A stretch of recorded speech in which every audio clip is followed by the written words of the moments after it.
दोस्तों, अगर आपके पोर्चुलाका के पौधे ने अभी तक फूल देना शुरू नहीं किए हैं तो आपको सिर्फ इस फर्टिलाइज़र का 1 चम्मच अपने पोर्चुलाका के पौधों में डाल देना है।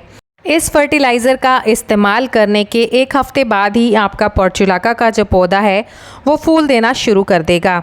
अगर आपके पोर्चुलाका के पौधे के जो फूल हैं वो काफ़ी छोटे साइज़ के आते हैं या फिर बहुत कम क्वांटिटी में आते हैं तो बस इस फर्टिलाइज़र का इस्तेमाल करने के बाद आपको रिज़ल्ट देखने को मिल जाएगा। आपके पोर्चुलाका के जो फूल हैं वो काफ़ी बड़े साइज़ के आएंगे और ज़्यादा क्वांटिटी में आपके पोर्चुलाका का जो पौधा है वो फूलों को प्रोड्यूस करना शुरू कर देगा। तो कौन सा है ये फर्टिलाइज़र जानते हैं इस वीडियो में। तो फर्टिलाइज़र के साथ साथ दोस्तों हमें 5 कुछ ऐसी बातों का भी ध्यान देना है जो पोर्चुलाका में फूल खिलाने में हमारी सहायता करेगा। तो सबसे पहले तो दोस्तों पोर्चुलाका का जो पौधा होता है आपने देखा होगा जैसे ही सुबह की धूप खिलती है उसके साथ जो है पोर्चुलाका के फूल भी खिलने लग जाते हैं। तो इसका मतलब है कि हमारा पोर्चुलाका का पौधा है जो फुल सनलाइट का पौधा है, यानी अगर हम पोर्चुलाका के पौधे को धूप में रखेंगे तभी जो है हमारा पोर्चुलाका का पौधा अच्छी फ्लावरिंग करेगा और तभी जो है हमारे पौधे की ग्रोथ भी अच्छी होगी। इसलिए पोर्चुलाका के पौधे की अगर आप ग्रोथ चाहते हैं और ज़्यादा फूल चाहते हैं तो अपने पौधे को फुल सनलाइट वाली जगह पर रखें। दूसरी बात दोस्तों, पोर्चुलाका के पौधे पर अच्छी फूल खिलाने के लिए मिट्टी का भी इम्पॉर्टेंट रोल होता है। इसलिए अगर आप चाहते हैं कि पोर्चुलाका के पौधे पर ज़्यादा फूल आएँ और ग्रोथ भी अच्छी हो तो मिट्टी दोस्तों आपको पोषक तत्वों से भरी हुई तैयार करनी है। दोस्तों पोर्चुलाका के जो पौधे होते हैं उनकी ग्रोथ जो है समर सीज़न में होती है और फ्लावरिंग भी समर सीज़न में ही होती है। जैसे ही विंटर सीज़न शुरू होता है इन पौधों पर फूल आना बंद हो जाते हैं और दोस्तों ये दोबारा से ग्रोथ करना शुरू करते हैं मार्च और अप्रैल के मंथ से। उस समय दोस्तों अगर आप पौधों को निकाल कर नई मिट्टी में लगाते हैं तो पूरे समर सीज़न और बरसात के मौसम में आपको पोर्चुलाका पर ग्रोथ भी अच्छी नज़र आएगी और फूल भी अच्छे देखने को मिलेंगे।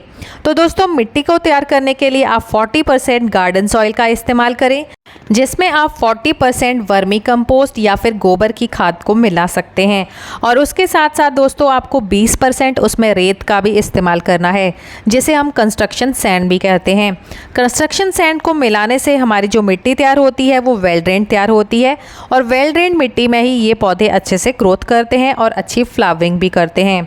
और दोस्तों तीसरी बात है, हमें इन पौधों में पानी का अच्छा ख्याल रखना होता है, यानी पानी हमें इन पौधों में देखकर डालना होता है, क्योंकि ये जो पौधे होते हैं सक्युलेंट पौधे होते हैं ये अपने पत्तों में पानी को स्टोर करके रखते हैं। अगर ओवर वाटर आप इन पौधों को करते हैं तो इन पौधों पर आपको फूलों की भी कमी नज़र आएगी और इनकी जड़ें भी गलकर ख़राब हो सकती हैं। इसलिए दोस्तों पोर्चुलाका के पौधों पर ज़्यादा फूल लेने के लिए आप पानी का भी ध्यान रखें। पानी को हमेशा पहले चेक करें, अगर आपको मिट्टी सूखी नज़र आती है तभी आप इन पौधों में पानी डालें। और चौथी बात दोस्तों, पोर्चुलाका के पौधों में अच्छे फूल लेने के लिए वो सबसे इम्पॉर्टेंट है, जो फूल सूख जाते हैं दोस्तों उन्हें हमें साथ के साथ हटा देना है।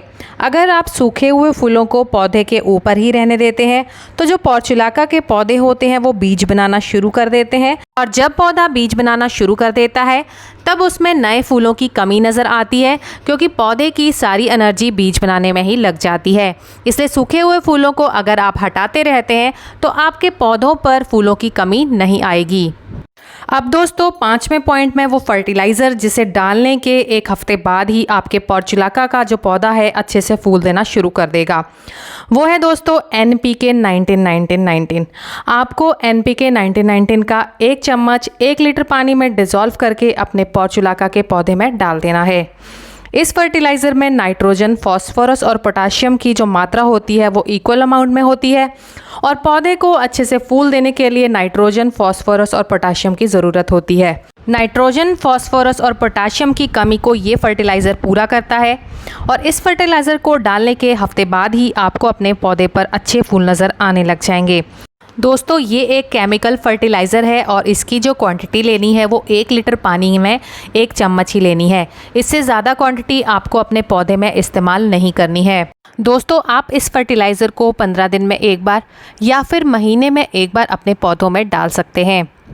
इस फर्टिलाइज़र का इस्तेमाल करने से अगर आपके पौधों में फूल नहीं आ रहे हैं तो फूल आना शुरू हो जाएंगे, और अगर कम क्वांटिटी में आ रहे हैं तो ये फर्टिलाइज़र डालने से फूलों की क्वांटिटी भी ज़्यादा हो जाएगी।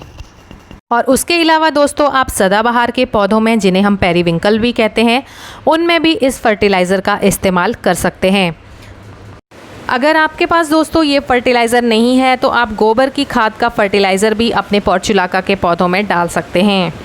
तो दोस्तों, आज के लिए इतना ही। अगर आज का वीडियो आपको पसंद आया हो तो प्लीज़ इस वीडियो को लाइक करें और चैनल को सब्सक्राइब करके सपोर्ट करें।